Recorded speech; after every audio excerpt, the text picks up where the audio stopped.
सकता है।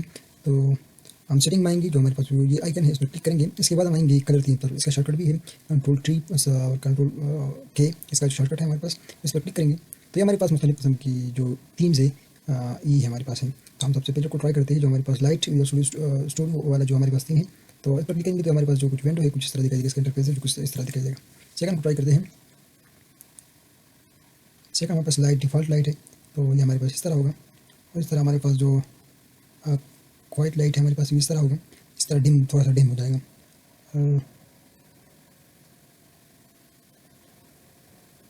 ये हमारे पास सोलराइज लाइट है हमारे पास, तो इस तरह हो जाएगा कि यूनिवर्सिटी को चेंज कर देगा। इस तरह बहुत सारी चीज़ें। तो हमारे पास डार्क है, जो मैं डार्क ज़्यादातर यूज़ करता हूँ। जब हमारे पास दिन होता है तो डार्क यूज़ करता हूँ, जब रात होती है तो मैं ऑब्वियसली हम लाइट को यूज़ करते हैं। तो ये हमारे पास मुख्तलिफ किस्म की चीज़ें थी। तो उम्मीद करता हूँ वीडियो पसंद आई। वीडियो पसंद वीडियो को लाइक करें। मज़ीद वीडियो के लिए हमारे चैनल को सब्सक्राइब करें। Thank you for watching.